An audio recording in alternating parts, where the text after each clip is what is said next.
Alright guys, this is going to be the Snugs flipped redone version. I know the last video that I did, the audio got cut off and got all jacked up. And I've kind of changed some things up with the formation itself, so it's good that I'm going to redo it. One thing I want to note on is in the previous version I told you to just come out in shotgun bunch, the divide play. At this point, I'm pretty much recommending that you put that in your audibles in place of pretty much whatever play you want. I take out the play Pat's Verts, and I pretty much just use divide, mesh post, and Z spot at this point. Now, sometimes I will come out in 4 verts, and sometimes I'll come out in the PA post, but for the most part, once again, the plays I use are divide, mesh post, and Z spot. But so the reason for this though is that if you play with a team like the Broncos, which is the most popular team in the game right now, for good reason, you don't have a good tight end. Your tight ends are really limited. However, if you come out in Snugs flipped, you can actually get a a receiver in this tight end spot. As you see right here, when you typically try to just sub in a receiver or running back or anything, you can't. It gives you tight ends, fullbacks, linemen, that grouping. However, I'm going to tell you how to change that, and the way that you sub in a receiver is to simply open up, I don't even know what that's called, the play selection, and then you'll flip it. Now, as soon as you flip the play, you are then able to change out the tight end for any receiver you want. You could also, you still put another tight end or a running back, whatever the case, like whoever you want there. If you play with the Steelers, you have Dree Archer. It's a good way to get him in the game. But you can also go 4 wide, which is phenomenal. And then you're going to come out, you could flip the plays back and you're still going to have the receiver there. So great thing to use to really create personnel mismatches. So we're still going to use the same plays that I broke down: the drive trail, brown switch, and mesh. The quick base is obviously the run and play. So once again, just to go through this really quick, the quick base, all you're going to do is you're going to take this receiver now, or tight end, whoever you want. You're going to motion him in a few steps and hike the ball. As I mentioned, the quick base is not an amazing run. However, it is decent. You can also motion him all the way across. And this is going to give you that same bunch type base where you could try to break it to the outside. It's a little bit slow developing, but overall it's a nice little play to use. Really throw off your opponent. So you can see, you can get good yards on this, but that's the run. It's as simple as that.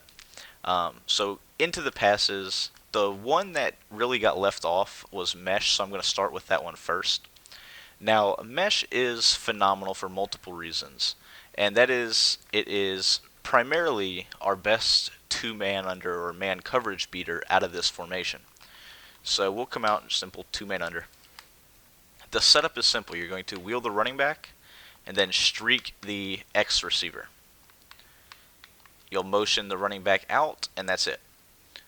So if you're in a standard 2-man under look, no baseline, pretty much every route is going to get wide open. You see the corner route gets wide open. The underneath routes will get wide open. I'll show you them via instant replay. So you see that they're gonna cross, and the whole little crossing fashion gets them wide open. If they bite down with the safety, you'll have this guy up top, and the wheel route will beat his guy over here. So pretty much a non-base line 2-man under that is not pressed is just awful. If they are in something like a 2-man under and they are pressing, or if they're base aligning and pressing. So for instance, base align and press first. It's still going to be the exact same setup. You just have to watch your reads a little bit better. So same setup, baseline press, you'll still have the corner route. That was a bad throw. It still got completed. You'll still have the drag routes underneath. You'll see that they both get open. And then you're pretty much looking on the left-hand side of the field. The only thing that gets taken away with that is the motioned wheel. Because you'll see that since he's now on a corner, he's simply not going to just roast his guy. However, they bite down with the safety, you'll still be able to bomb them up top. So pretty much your reads are drag, drag, or corner. Now versus a two-man under type look, it gets a little bit different. So go back to mesh, same exact setup. You'll pretty much hike the ball immediately, and you'll see that the running back is still going to beat his guy.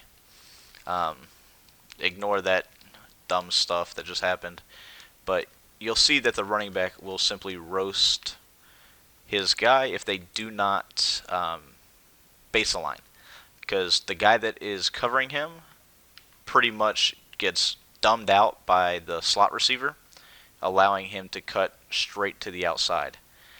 You see, still got the drag routes underneath. The only route that really gets caged versus this is sometimes this corner route, if they have a good corner. I know for you mutt guys, that's really not going to be an option because everybody has good corners. So once again, two-man under, simply pressed. As soon as he sets, you just want to hike the ball. And you see the corner route gets open, but it's kind of risky. I wouldn't recommend throwing to that read. But you will notice, if you hike it as soon as he sets, you can throw this pass to the running back pretty much instantly. So like right here, I could throw that, and the running back's open. So let's try this again. Sometimes in practice mode, or even in game, you get just bad snaps and stuff that really alter what you can do. But see, I kind of got it right there. If you have a good snap, you should be able to throw this pretty much right away. Come on, game, you can do it. Alright, so that time they swapped. But the best part about that play, mesh, is the crossing routes underneath. So you have options that are going to torch zone, but you always have two safe routes that your opponent simply can't guard both. We'll go into a cover 1, show you that a cover 0 simply is not the answer. Just for the sake of not getting screamed at, I'm going to spy these blitzing linebackers. Maybe, if it'll let me. There it goes. Alright, so mesh.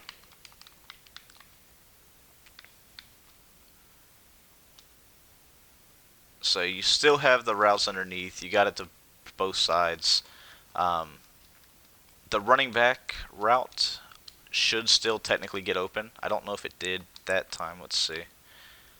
So since the safety went over there and not the linebacker, it did not get open.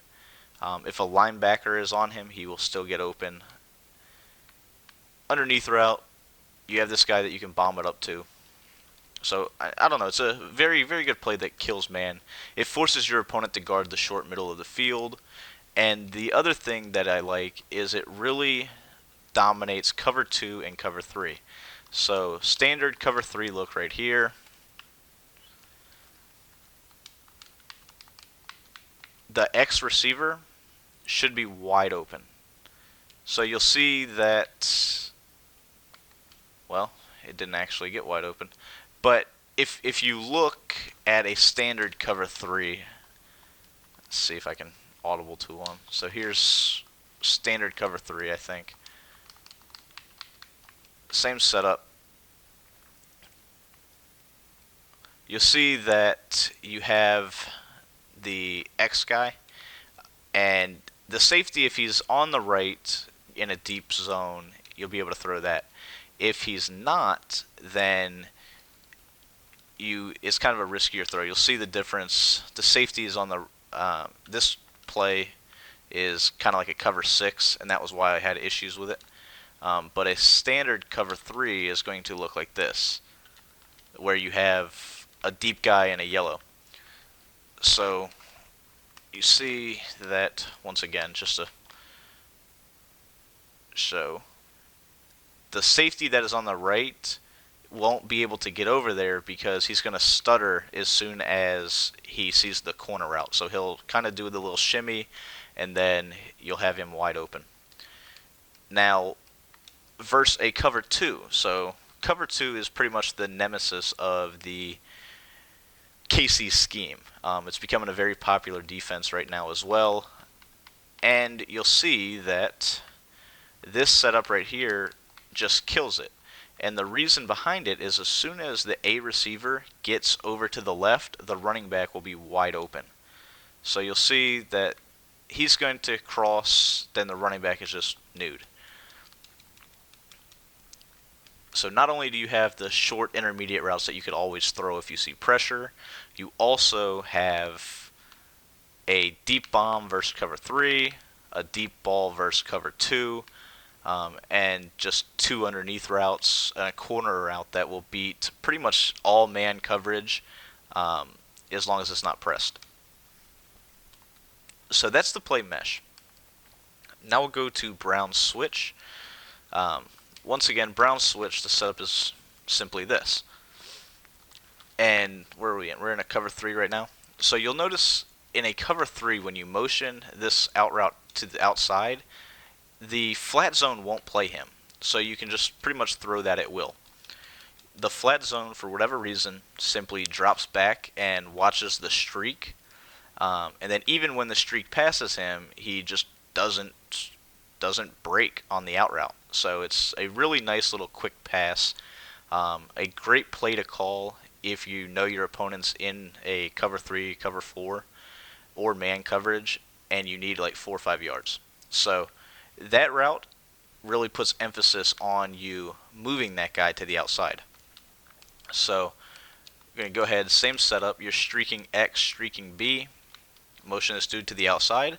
Now versus cover 3 also. So say your opponent's in a cover 3 and they're baseline pressing. They're still not going to be able to stop the out route out of this, but on top of that, you have the deep bomb. That was just a poorly underthrown pass by Peyton Manning, but same concept as always. As soon as that deep safety chooses which guy he wants to go guard, and at this point he's in dead man's land. He's not going to get over to the deep side on either, but you ideally want to throw to the opposite way he's running.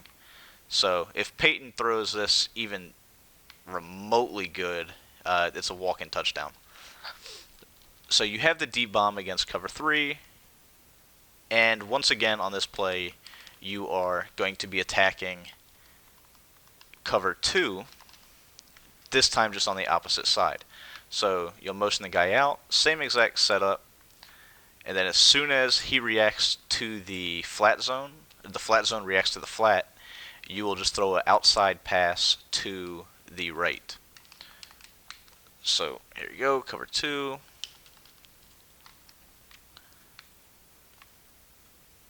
So just motion him out. At that point, you have plenty of room to make a completion. Show you the replay. So this is kind of a play that needs to develop. So if you're getting screamed at, I'm going to show you an alternative way to run this. So the alternative way to run that is, because a lot of people are going to be hitting you with blitzes like this. They're going to just be screaming at you. Here's 4-3 under. But what you can do is you can block the running back, flat route Y, and then move him to the right. So not only that, then you could line shift however you want, and you'll see wide open, easy dot that could potentially go for a touchdown. I'll show you the instant replay really quick. Now, that setup does eliminate the ability to hit them with the motion out on the right. But if you know your opponent's in a cover 2 and they're screaming at you, this is a nice play to use to pick up decent yards. So, on to the final play, and that is going to be drive trail. Now, I've changed up my setup to this slightly. What I'm doing now, so we're going to come out in man coverage first. So here's man press. What I'm doing now is I am fading, or excuse me, I'm streaking the wide receiver, and I'm motioning him to the left. Now, as soon as he sets, I'm going to hike the ball. The reason I like this is it gives me 3 routes on the right-hand side of the field that are going to kill man coverage. The in route's going to get open, the drag obviously underneath, and then the running back's route. So if I need to block the running back, or they're sitting on the drag, they're sitting deep to guard the in, pretty much you're always going to have this 3 route combo that's going to just torch any man coverage. So we're going to go to it one more time. So here's once again man press. Motion him to the outside. As soon as he sets, hike the ball. So there's in route. Fowler has no route running, so it didn't get as open as it should, but it will get open pretty much all the time. Try it one more time. Versus man coverage. So you'll see that drags open. I mean, it's just there's too many routes are open. You'll also notice that the corner route tends to get open with that motion. So when you motion him to the outside, it becomes very difficult to press this slot guy unless they're in quarter. If they are in quarter, this guy will not get pressed, and you'll still have that corner route. You see the separation that he gets.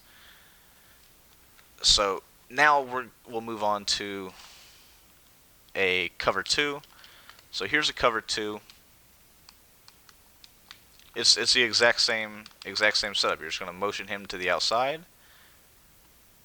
I put him on a fade that time. You can put him on a streak. Pretty much then you're just picking your poison.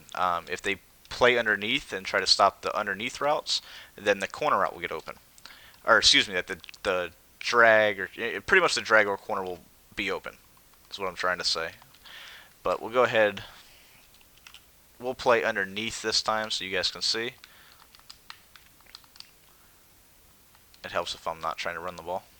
Go back to drive trail.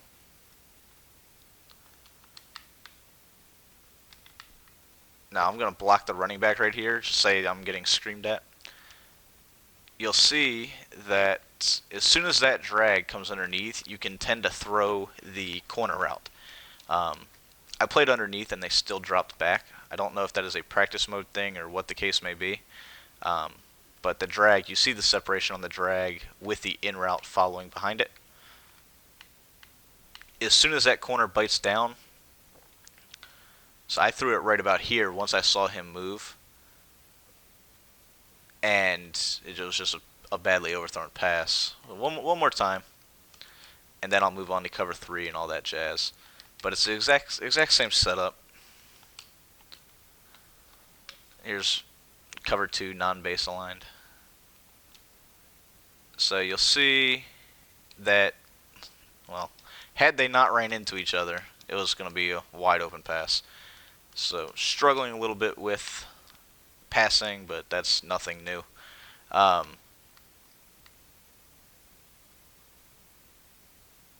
mean, it's wide open.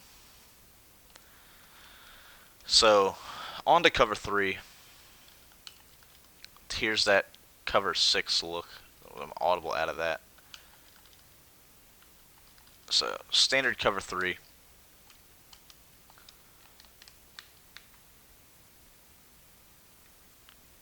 Against a cover 3 is kind of more delayed because you have to see the guy bite down. Let me show you what I'm talking about. So pretty much you're going to want to throw this drag route that comes across um, as your primary read. Now, as soon as they start having zones bite down on that, then this corner route is going to get open. So as you see right here, it took a minute, um, but that is when I threw it. It was just, I don't know, great play, awful pass by my quarterback. So as soon as they bite down, that is what you want to do. So once again, try this cover. Nah, we'll just audible to this cover 6 type look. So you'll see right here. Well, okay, apparently it's not going to get open versus that cover 6 look. Try, go one last time.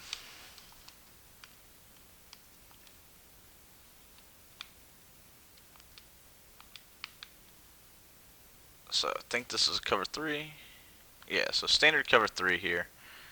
Pretty much as soon as, that's what I was trying to get to happen. As soon as the defensive back turns to run with the streak, you're good to go. So it's just a combination of when the flat zone plays the drag and when the corner stops looking at the corner route and starts running. So as soon as he starts and and he turns upfield to run, that's when you have the corner route open. I think that's right about when I threw the ball too. So yeah, as soon as you see him turn his hips, that's when you want to throw it. So it's just a simple, Z-spot concept on the left with trail routes on the right. The plays I use mostly when running this formation is going to be brown switch, mesh, and then the run. However, drive trail is a good play to mix in. So that is it for the Snugs flipped, and we'll move on to the next one.